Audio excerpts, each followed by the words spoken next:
Delhi police की special cell ने विदेश में बैठे गैंगस्टर हिमांशु और भाऊ गैंग के दोस्त और दिल्ली के राजौरी गार्डन इलाके में स्थित बर्गर किंग रेस्टोरेंट में हत्या की वारदात के आरोपी रोहतक हरियाणा की रहने वाली अन्नू धनखड़ को गिरफ्तार किया है।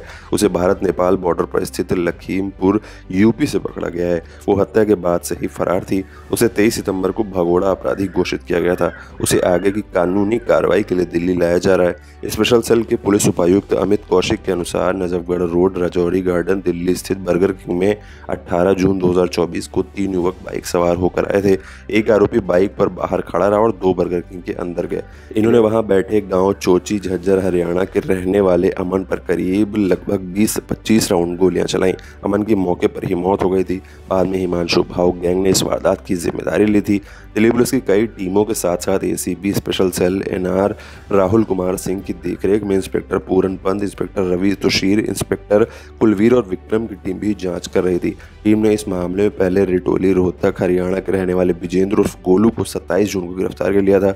विजेंद्र उर्फ गोलू ने आरोपियों की पहचान गांव खारिया जिला हिसार के रहने वाले आशीष उर्फ लालू, गांव रिदाना जिला झज्जर हरियाणा के रहने वाले विकास उर्फ विक्की और रोहतक हरियाणा के रहने वाली अन्नू धनखड़ के रूप में की है। जांच के दौरान अन्नू धनखड़ की भूमिका एक मुख्य आरोपी के रूप में सामने आई थी। उसने पीड़ित अमन को दोस्ती करने के लिए बहाने burger king restaurant Rajouri garden Delhi में बुलाया था। ये जानकारी हिमांशु उर्फ भाऊ और साहिल लिटोलिया को दी थी।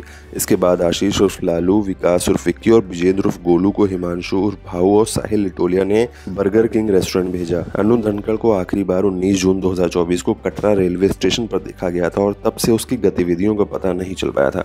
बाकी 2 आरोपी आशीष उर्फ लालू और विकास उर्फ विक्की को 12 जुलाई को सोनीपत क्षेत्र में पुलिस मुठभेड़ में मार दिया गया था।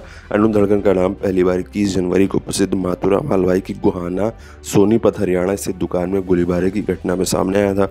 उसके बाद वो रोहतक से गायब हो गई और दिल्ली आ गई थी। आरोपी अन्नू ने बताया कि उसकी हिमांशु और भाऊ और साहिल लिटोलिया से दोस्ती है। उन्होंने उससे अपने खर्चे पर यूएसए में इमिग्रेशन के लिए वीज़ा और अन्य दस्तावेजों की व्यवस्था करने का वादा किया था। कहा था कि वो यूएसए में एक शानदार जीवन व्यतीत करेगी। भाऊ के निर्देशों के तहत उसने सोशल मीडिया के माध्यम से अमन को अपने साथ दोस्ती करने के लिए लुभाया। घटना के दिन उसने अमन को burger king restaurant Rajouri garden Delhi में मिलने के लिए बुलाया। हत्या के बाद वो मुखर्जी नगर पीजी में वापस चली गई और अपना सामान लिया।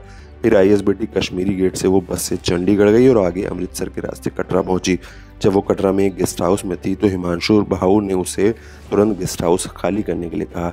इस पर वो ट्रेन से जालंधर पहुंची और आगे चंडीगढ़ के रास्ते बस से हरिद्वार चली गई। वो हरिद्वार में 3 से 4 दिन रुकी और फिर बस से कोटा चली गई। वहां 4 महीने तक तलवंडी कोटा राजस्थान में एक पीजी में रही।